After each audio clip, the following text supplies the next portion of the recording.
With Ben Atkinson, and this is our interview series, Inspiring Leadership. Each week we interview a different person who excels in their field and about their journey and what's made them successful over time. And with us as always, we've got Jonathan Bowman-Perks, our leadership expert and coach. Who are we interviewing this week, Jonathan? Thanks, Ben, and welcome to my favorite time of the week. And this time we have Danny Williams. Danny's an Olympian. He was in the 2012 Olympics. He also in 2014 went on to gold at the Commonwealth Games in Glasgow. Danny is an athlete and a judo coach at the Camberley Judo Club, which is a very high performing organization. Been through a lot, particularly with obviously the COVID period and when athletes can't really train. Began life at 4 thinking about doing judo. But Danny, welcome. Great to have you on the series. Yeah, no, thanks for having me on, guys. Great to speak to you both. And you were recommended by one of our favourite supporters, Don McIntyre. How do you and Don know each other? So Don and I train at the same Brazilian Jiu-Jitsu club, Carlton Gracie in Farnborough. And Don has very kindly helped me out with some technical aspects of the sport over the past few years, actually. And Don himself has done some judo up at Camberley Judo Club. So known him quite a while. That's a small world, because my wife and my daughter Alana both love Brazilian Jiu-Jitsu and go to a club in Nottingham. But of course, that's not been going on for a while. Though it did end up with our daughter breaking her ankle in one of the moves that she did with someone who got a bit overzealous. But really, they both love it. And anyway, let's talk about you and not my family and their crazy things that they all get up to. But Ben and I are really interested in people's life stories and their journeys.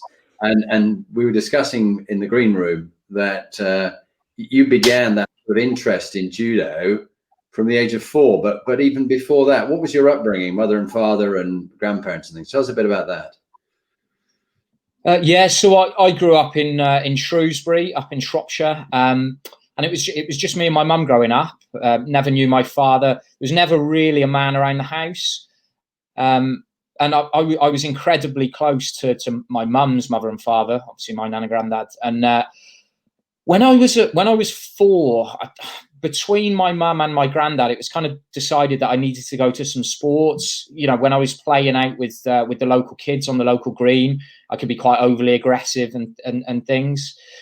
So they decided to take me around a few different sports. And the first one I went to was judo. And luckily enough, it was the first one that I fell in love with. And even my mum reminds me today, she said, you walked into that club that night in your dinosaur pajamas, looking terrified, and you literally bounced out of the club. And I fell in love with it there and then. And pretty quickly, I was going to all the nights that Roger, who was my coach then up in Shrewsbury, all the nights that he ran, which was about 3 or 4 a week. And it got to a point where my mum, because she was running a hairdressing salon at the time, she couldn't always get me early to every session. So Roger would pick me up and I would go and help him with all the sessions, like for the younger children, then up until my age. So I kind of look back on that and, I was helping out or to some degree coaching from the age of like 7 or 8. Wow. And then as my competitive career progressed, that took a bit of a backseat as I had to move on to other clubs. And then when I moved to Camberley in 2009, I just qualified as a plasterer. I'd finished my plastering apprenticeship. And so I was kind of conscious that judo isn't a professional sport, that I would have to look, that I had something in my back pocket that I could do potentially once I'd finished competing. But I love judo, and I also recognised and saw Luke doing it, my coach, that you could make a whole life out of judo. So I kind of expressed that interest to him very early on. And he sorted me out with some paid coaching work via the club. And then I got in contact with some other judo people that also provided me with a little bit more work and experience and things like that. And I also then did my coaching degree off the back of that. So it's something that, in line with my own competitive career, that's always been there as well. Yeah, but I seem to remember you saying that at age 7, you remember watching the Atlanta Olympics in '96. and you thought then at that age, that's where I'd like to go. Tell us a bit about that kind of goal-orientated focus that takes you off into the future from a very early age, this 10,000 hours of purposeful practice that some talk of. Yeah, well, so my granddad, he went into the military with national service, and yeah, he was in the military police for a long time, and he was a competitive cross-country runner. And then when my mum was younger, she was a good swimmer, and my granddad actually trained up to become a swimming coach. And we were a very sportive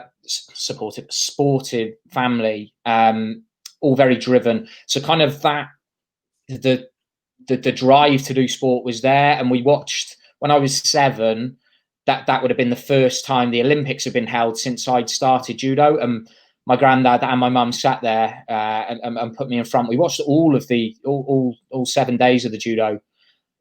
And it was kind of around that time they sowed the seed for me. It was like, you could go to the Olympics someday. And then since then, I kind of always had that vision, always had that goal to work towards. But that also allowed me to see that actually, once you finish competing, that there is other things. You can stay within judo. It doesn't have to just be your competitive career. Then you go on to find another job or something like that. So. Yeah, and it's very interesting. I'm thinking about, there's Ben. I've got 4 children, but they're all 25 to 29. There's Ben with one little one and another one on the way. So here he is. He can be sitting down on the TV and going, one day you're going to go to the Olympics. And he's probably going to be working on it now, thinking, right. But of course, sometimes psychologically, I end up with leaders who have the unmet needs of their parents, who wanted them to be a doctor or a lawyer, and they ended up doing something completely different. So many of the psychological problems people have are the unmet needs of a parent. But it seems in this case that with a very inspirational grandfather and mother, that they did successfully sow seeds in you and encourage you that you could go for things and goals that you then picked up. Because the environment does make a huge difference in leadership and in sports. But equally, some people do make it through against the environment. That's really harder. But you had, while it was a tough one, you had an environment, it sounds like, where there was great encouragement for you, and there always has been. Is that right? Yeah, that's totally correct. And when I look back on it now, obviously I'm a kids coach myself, so I see some of that pushy parent syndrome coming out in people, and I look back and they really found a great balance with it. They kind of gave me a kick up the backside when I needed it. Like, no, come on, you should go to training tonight. But I was never forced. I look back on that. They never forced me to do it. But at times there was very strong encouragement. So, yeah, I think they found a really, really, really nice balance with it. Yeah. And so we talked about you at 7, sitting in front of the TV, watching the Atlanta Olympics in '96. And knowing what you know now, age 31, what advice would you give to your 7-year-old self about life or leadership or sport or whatever? What's the advice you'd give to a young 7-year-old that you've got in your Camberley club?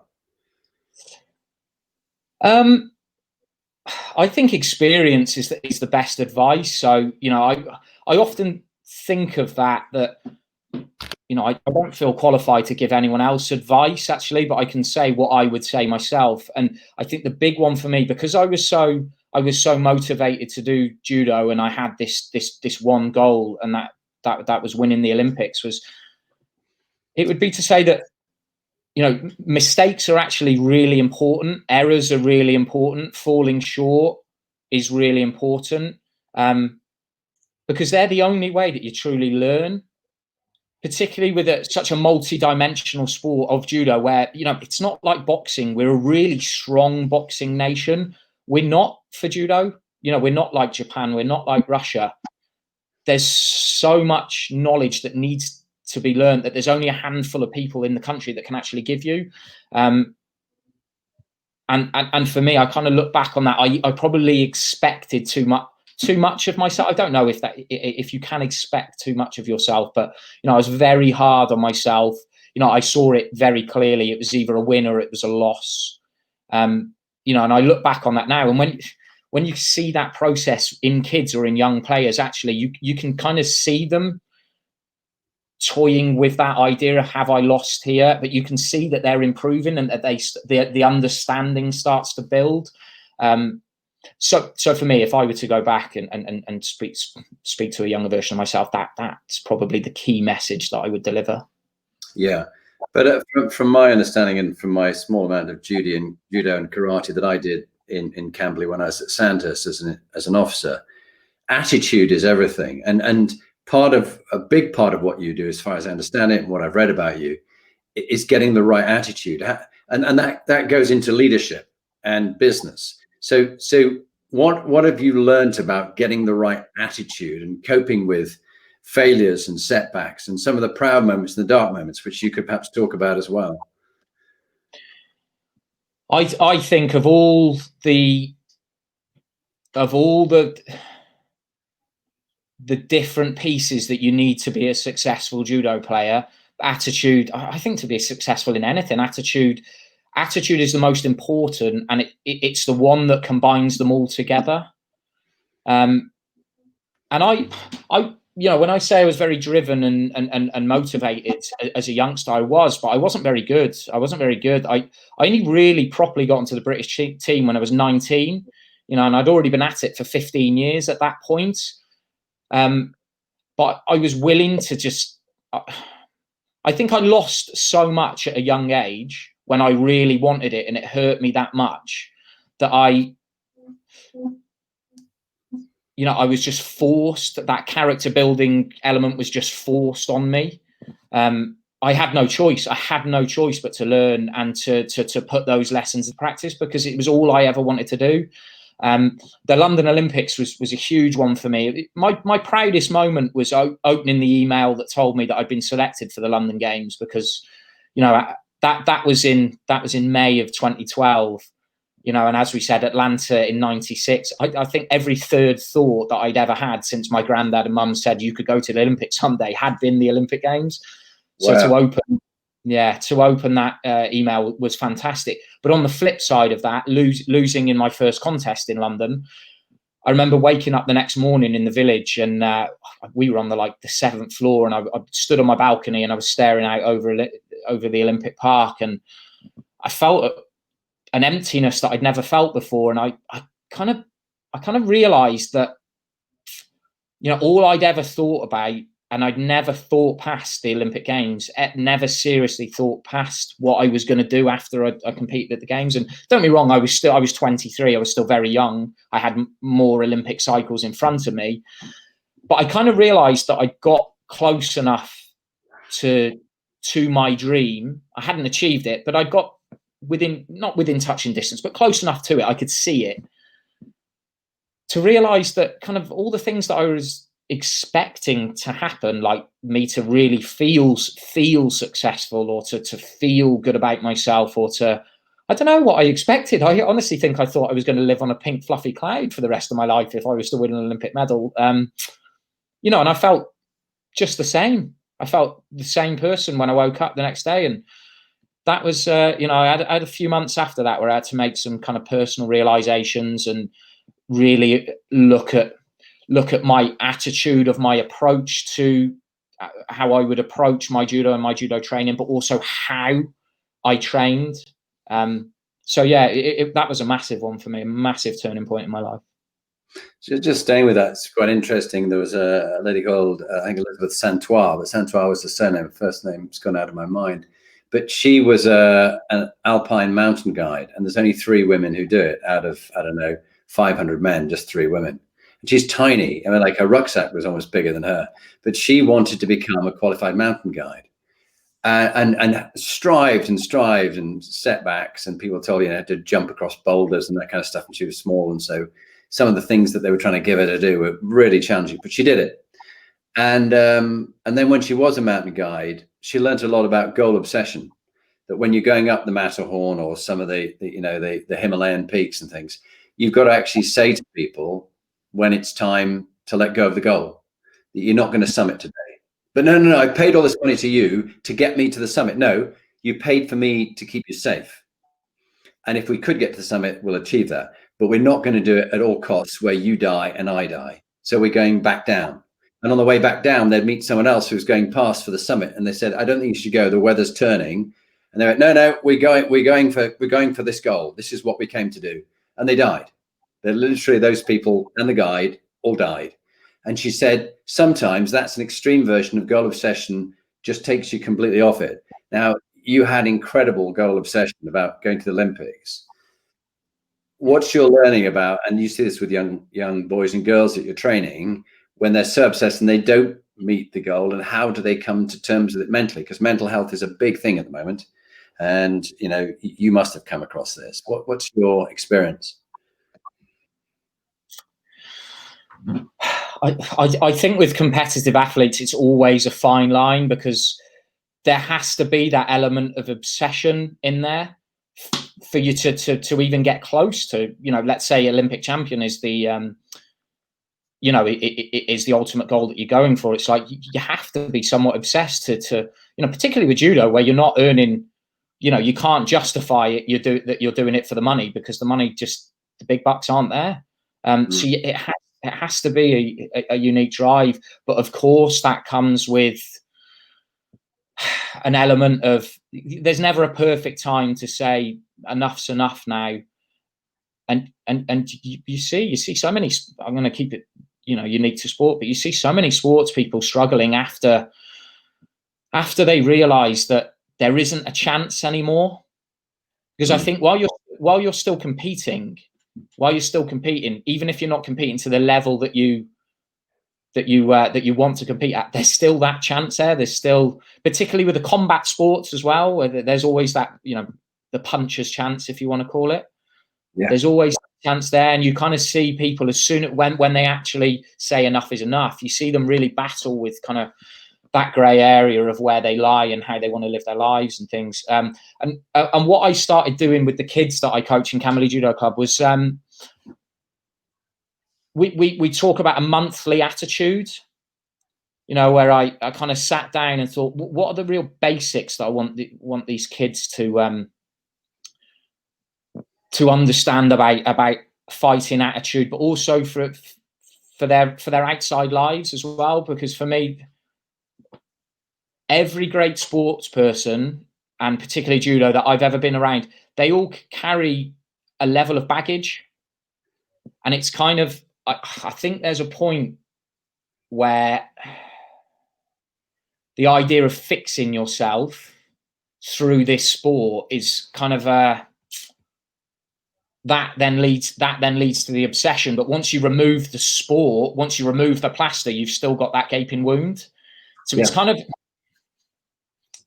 for me, it's just looking at, you know, it kind of goes to those old Stoic principles, I suppose, of controlling the controllables and doing all that you can. And that's something for me personally, I understood, because after the London Games, I kind of said to myself, well, actually, you came from a rural part of the country, you know, up until 3 years before the London Games, I was never expected to go. And it's kind of a way that I managed to talk myself around London not being a failure, but just because I didn't get a medal, and looked at it, it was like, actually, you know, when I step away from that now, I'm very, very proud of something that at the time, you know, I thought was an utter failure. So I think for me, it's just pointing the kids in that direction. And it's so difficult, isn't it? Because again, experience is the best teacher. If I sat myself down at 12 years old and told myself that, I'd probably thinking, you know, I haven't got a clue what you're going on about. So it's just, it's trying to for me, it's laying the seeds and then staying with them and being able to try and help them navigate it themselves along the way.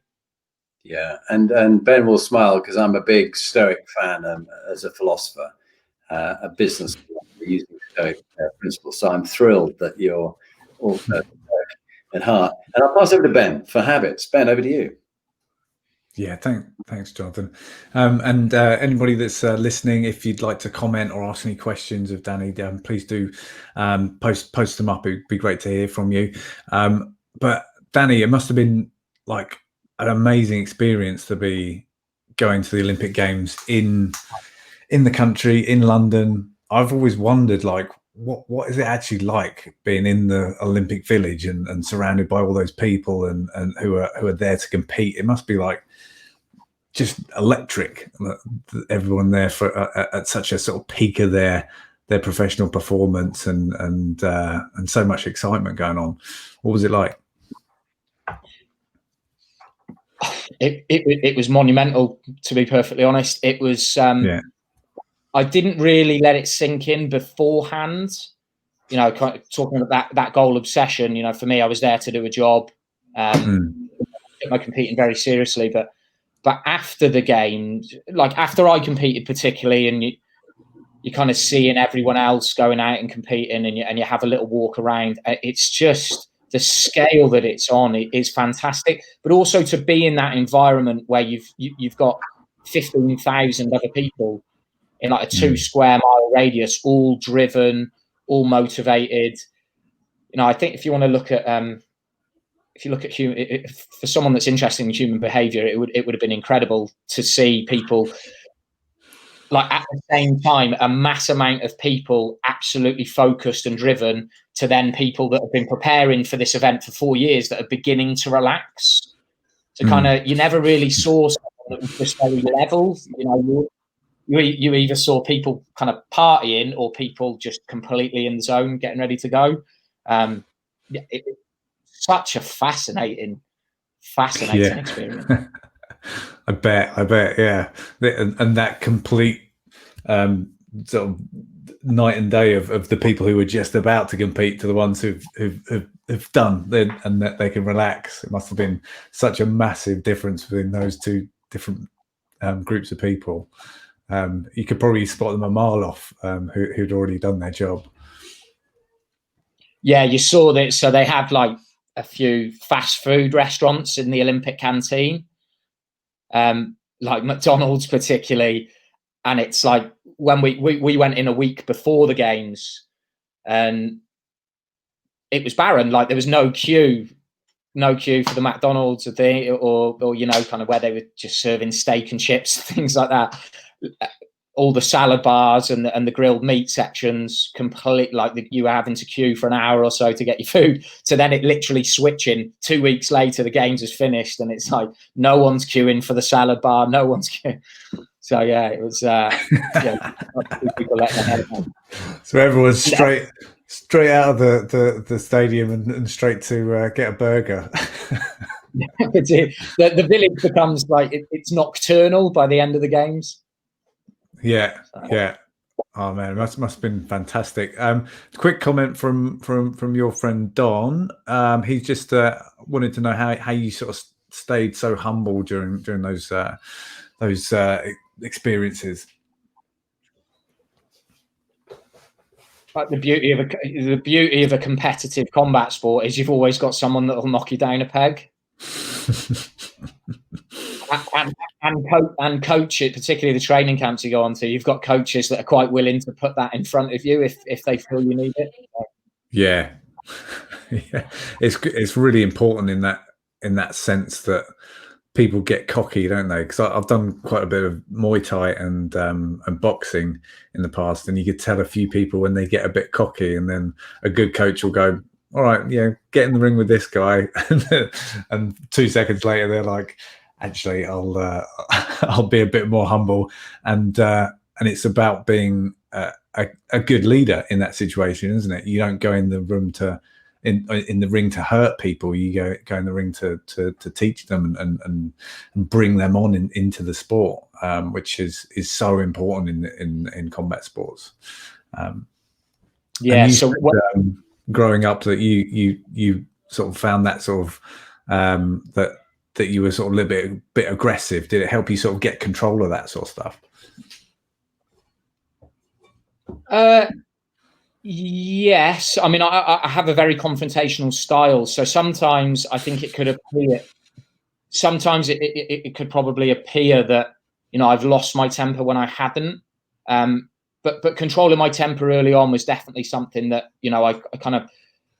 There's no secret to it. I kind of just had to work through that, and that's something where my coach was really fantastic. I think a few of the national coaches at the time would have, were they my personal coach, might not have kept me in the game.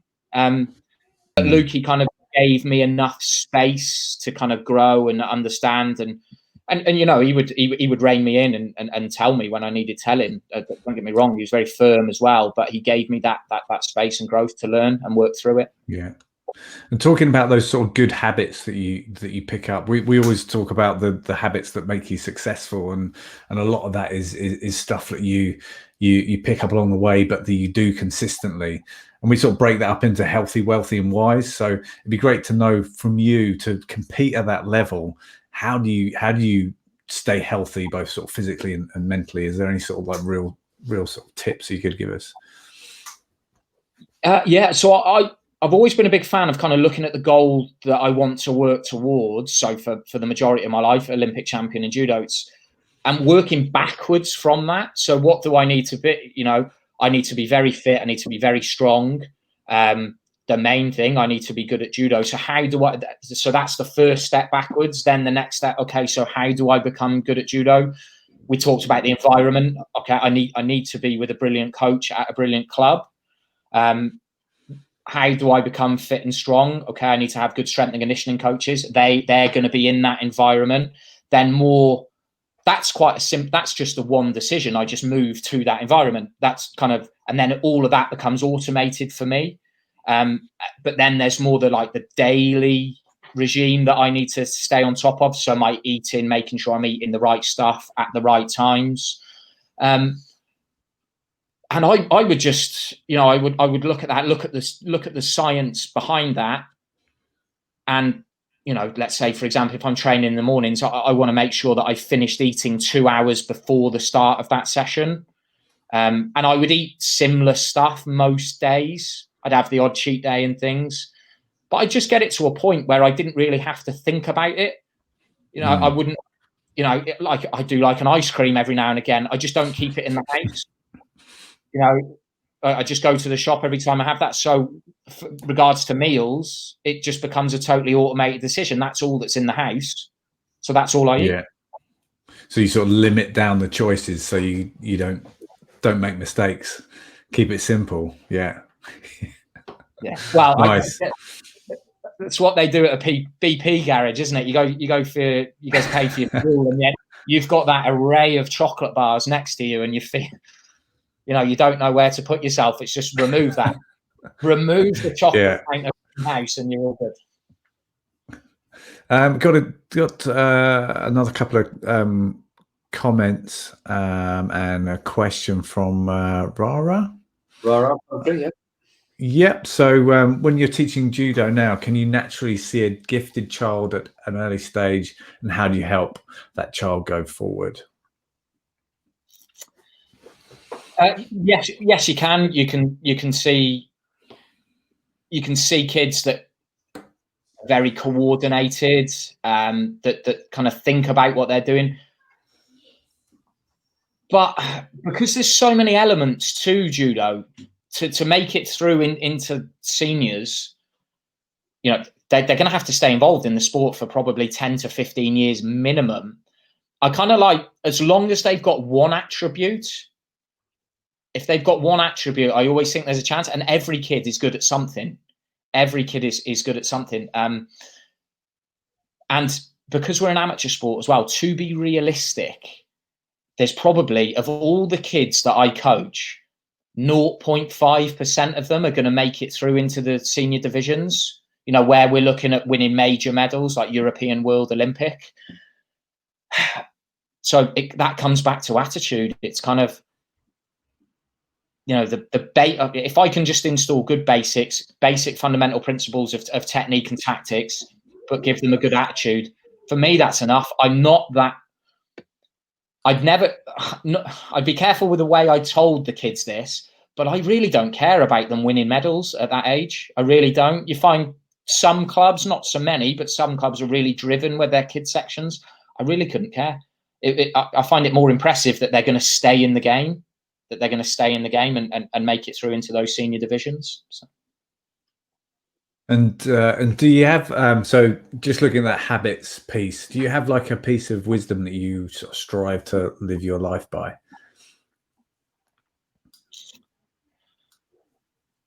Kind of my personal life, or just my judo life? Just in general, or just like a almost like a mantra that you try and live your life by.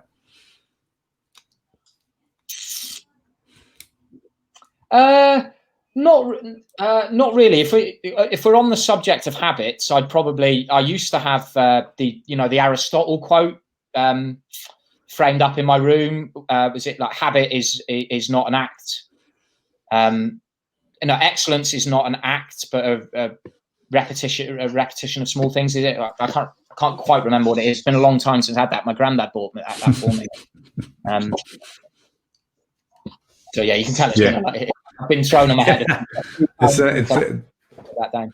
Yeah, I think I remember what we're talking about. Yeah. So looking at leaders and successful people that you aspire to, is there particular people that have inspired you along the way? There's been many, and I try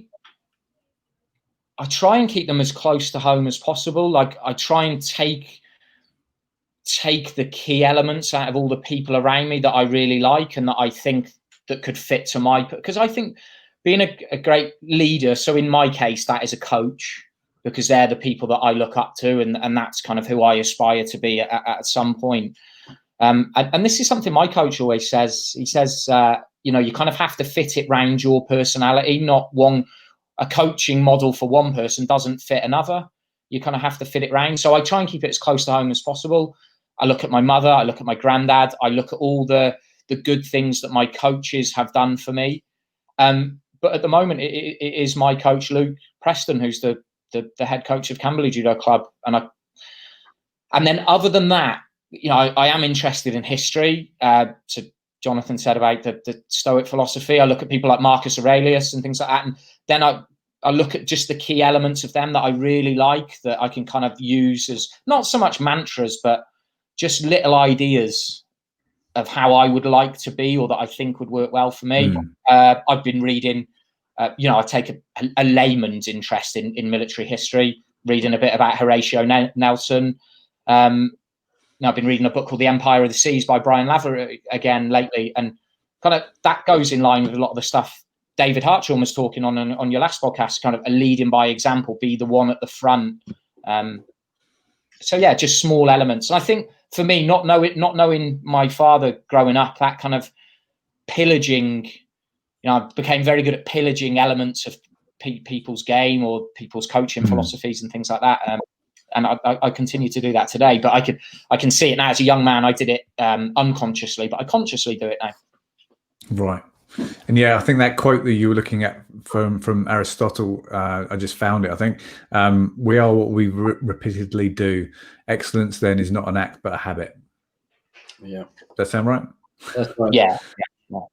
Yeah, and I think looking at like strength training is the perfect thing for that. It's like there's no quick way to get strong. It is eating the right foods at the right time, repeatedly doing your training at the right times, things. So yeah. Right, amazing. Over to you, Jonathan. Yeah, well, I'm. It's very interesting. You both were talking about someone going to go and hurt you, and teaching a lesson to people. It reminded me of when I did airborne training, not far from where you are in Camberley, Aldershot. And they love to take the young officers, like I was as a captain, and put you with the biggest brutal soldier in a ring called milling.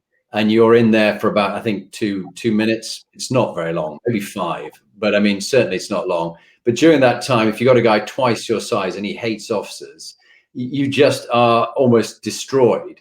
And I staggered out of there. I did survive, but every time I was punching him, it was about belly button level. And when he was punching me, he was just pummeling my head. I think that's probably why I'm so stupid now. It's probably from that time. But I was just thinking, there's not many organizations where the CEO gets put in a ring with one of his followers who can kick the shit out of him. And I think that perhaps should be introduced after COVID. The followers get the chance to have a good box with their boss. I'm sure there was many leader I could have given a good thrashing to, but I probably get myself get kicked as well. And I love the idea about pillaging ideas. I like you, Danny, didn't know my father. He was killed when I was 3. And so my mum, believed in me and encouraged me on. But I'm constantly looking for that sort of lead. And so the Stoics and the Daily Stoic and Marcus Aurelius, Epictetus, Seneca, Aristotle are great comforts to me when I'm trying to cope with setbacks, hardship, disappointment. So lovely to see that. What's been the impact of COVID for you in your profession? We've talked about the impact in business, but what's it been like for an elite performance center like yours at Camberley and your profession? Oh, it's had a huge impact. Obviously, the contact sports. I mean, it's there in the name, isn't it? You need contact with another person. So obviously, for the first lockdown, it was kind of the Zoom boom. So for our paying members, for our public sessions, I was running, and my coach Luke was running for some of the older juniors. We were doing like basic fundamental sessions across Zoom, which actually worked pretty well for a time. And it really it slowed us down a bit to look at those basics, which you seldom get a chance to do, really. Because to be perfectly honest, they're quite boring. They're quite boring. However, they're so vitally important. So actually just having that time, because we were running shorter sessions because it was Zoom, and then just throwing some kind of, more competitive exercises in with those basics, it worked really well. And you can see the players starting to grasp that side of things. From the elite academy side of things, quite a few of the athletes have struggled. Competitive athletes, they live their lives in routine and with goals and events to work towards. They kind of always know what's coming up for them, and that was just totally eradicated, because you had a time when the International Judo Federation was saying, okay, we're thinking of holding these tournaments at such a date later in the year. You'd get close to that event and they just pull it out because the host country wasn't going to run it. And the athletes were just kind of blown around in the wind a lot, and they're not used to that. So it's been interesting watching. And for me, this is where I get to observe my coach and how creative he's had to be and what he's done, and how he's united everyone, setting everyone challenges for conditioning sessions at home and things, but also seeing the craving for kind of human connection there as well, that people have just been exactly that. They've been craving that human contact. And for athletes, that they want to be competitive as well. And you need that human interaction to be competitive. So it's been, for me, again, it was fascinating to kind of watch what Luke was doing and make notes on that. Yeah, very interesting. And your talk of getting the basics right and how long you really should spend your time on that in almost in anything. And I remember that one about in one of the particular martial arts, the master was asked by the young student, what about getting to mastery? If I work hard and I study for 5 years, can I do it quick? Can I get there quicker? He said, no, it'll take you longer. And it's like, what? And like, before mastery, chop wood, carry water. After mastery, chop wood, carry water. It's like, how do you know the difference? It's just, it's a mindset thing. You can't often see it.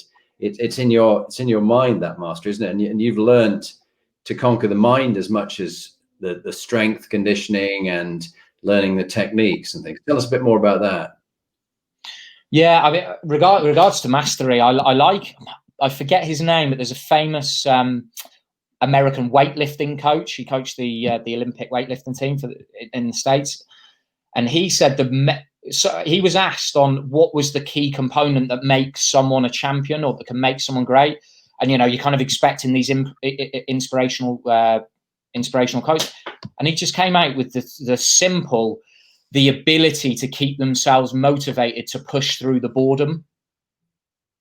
And I was kind of like, but that's it. And, particularly in this spot, with watching what Luke has been doing, just keeping everyone together, but then looking at how we can make those basics fun, how we can make them competitive, and for me, the most important one is getting the understanding across, because most people that walk through the door in a judo club are, if they're young enough, it's because their parents think that they need whatever a martial art can give them for their outside lives.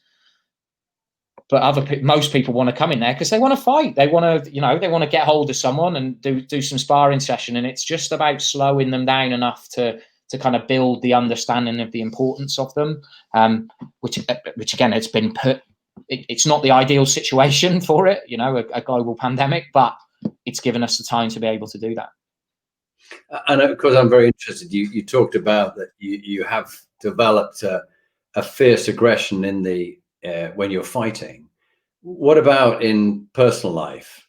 How do you channel that aggression so that you remain calm and you don't sort of ending up in jail because you've sort of destroyed someone? How do you have that control in your personal life?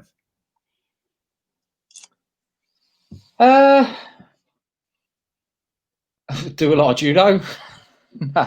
I just other technique, like I write an awful lot, which I find just help. Anything that I might have been subconsciously bottling up, I can just spill out into my personal diary. I run a blog as well. I do some kind of, don't particularly like the word meditation, but I do some contemplative exercises as well. A few tricks and things. But anger is something, particularly in my younger years, that I struggled with for a lot. And I feel like with help from professionals, with help from judo coaches and things, that I've been able to get on top of that most of the time. So yeah, well done. And about before I hand over to Ben for the final couple of questions, what are your top tips for leading in a crisis and in change? What have you learned about handling crises and change? I think in regards to I wouldn't say I've been in many crises. But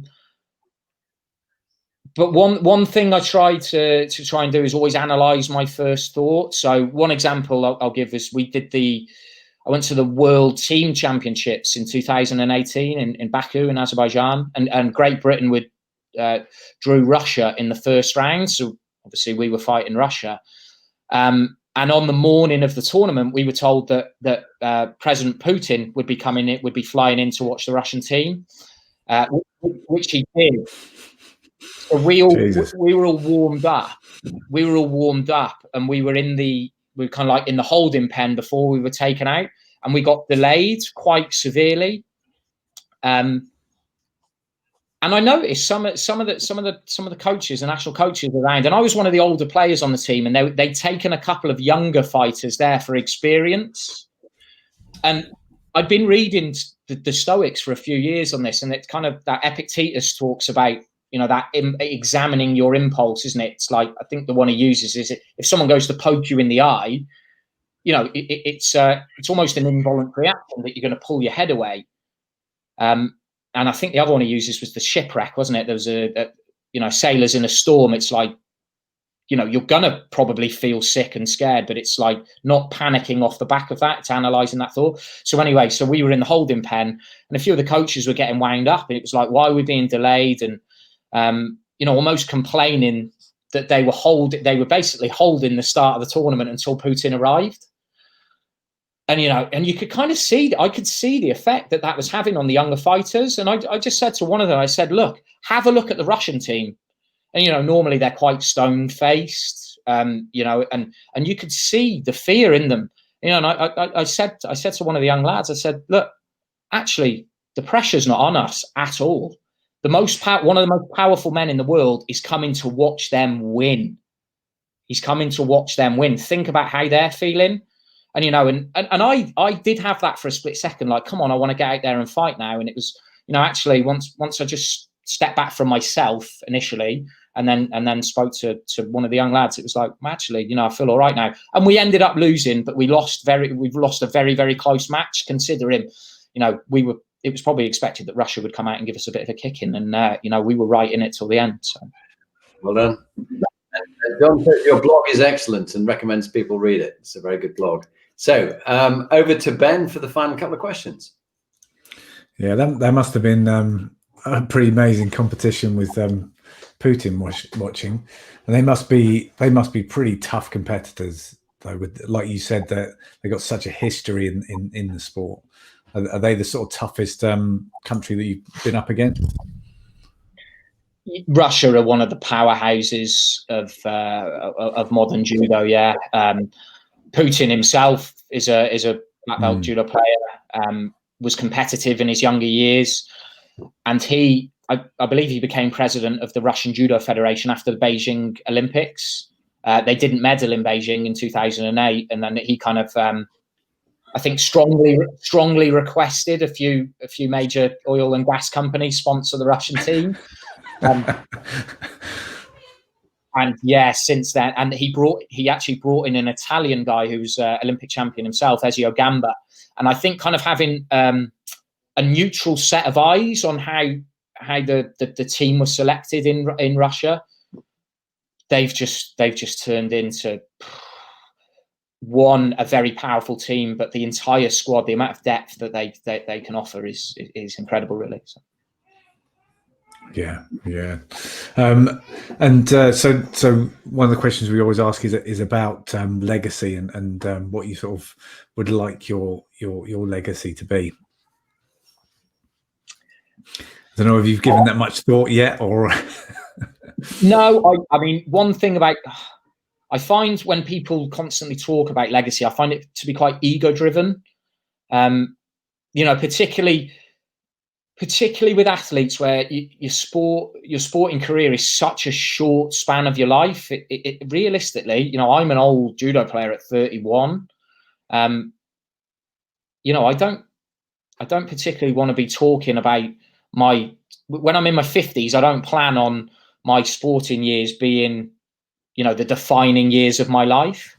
And I think my coach Luke, again, he really nails this with this. What he talks about from a coaching perspective. He teaches me everything that he knows, and then I add to that, and then I teach everything that I know to a younger player, who then adds to that, and so on and so on.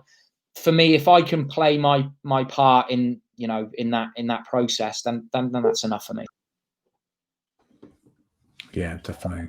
And just sort of final question: have you got any book recommendations? You've mentioned some really sort of nice reading that you've done and quotes that have helped you along the way. Any book that's been important to you in your life, or just something that's been great to read during lockdown? I've probably got a couple then. So the Meditations of Marcus Aurelius are fantastic. And if someone wanting to get into Stoicism, that, along with any kind of modern Stoicism book, you've got probably my favourite author is a guy called Donald Robertson. Check out any of his work, which is fantastic. And one that I've read over the last couple of years that I found particularly useful, and it's kind of a basic intro to organizational psychology, is Willpower Doesn't Work by Benjamin Hardy. That's a really good read. Okay, I'm definitely going to have a look at that one. So Willpower Doesn't Work. Interesting. Yeah, we touched on the environment, haven't we? And it's kind of like how you. Yeah. The whole book is basically around how you build your environment to make all your decisions geared towards your goals automated. So it's fantastic. Right. Yeah. So like you were saying, sort of limiting those bad choices you could make about ice cream and things like that. It's a great one, and with it goes Atomic Habits by James Clear, and he said, make the good habits easy to reach for. Like I trained in the gym this morning in my garage. And so I put my trainers and my gym kit on my bedside table. So when I get out, I just pick them up and put them on and go to the gym. Whereas if I had 35 days where I gave up alcohol, I made sure I actually hadn't, get your willpower at the store. I didn't actually buy any alcohol that week, which of course went down badly with my wife, who hadn't given up like me. But we're now drinking again. But it was useful having that discipline, making some things very hard, get your willpower at the store, and making other things that you want to do very easy. Danny, it's been all about having a plan, right? exactly Like so much in life. Yeah. Have a plan and stick to it. Everybody has a plan till they get smacked in the mouth, wasn't that? Yeah, that's Mike Tyson, isn't it? Yeah. What did you think of his last fight, Danny? I thought he looked really good, actually. He's looking pretty mean, isn't he, for his age? Yeah, he is. Yeah, I wouldn't mind, being able to do that at 54 years of age. Yeah.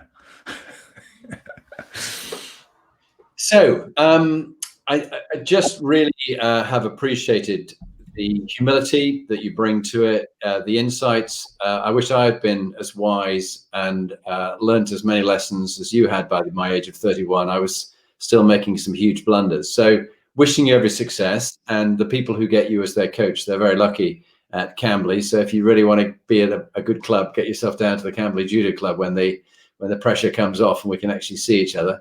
And good luck with all that you do. And once again, thank you. And our thanks to Don for recommending you. Thanks so much, Danny. So, stay on the line and we'll have a chat afterwards.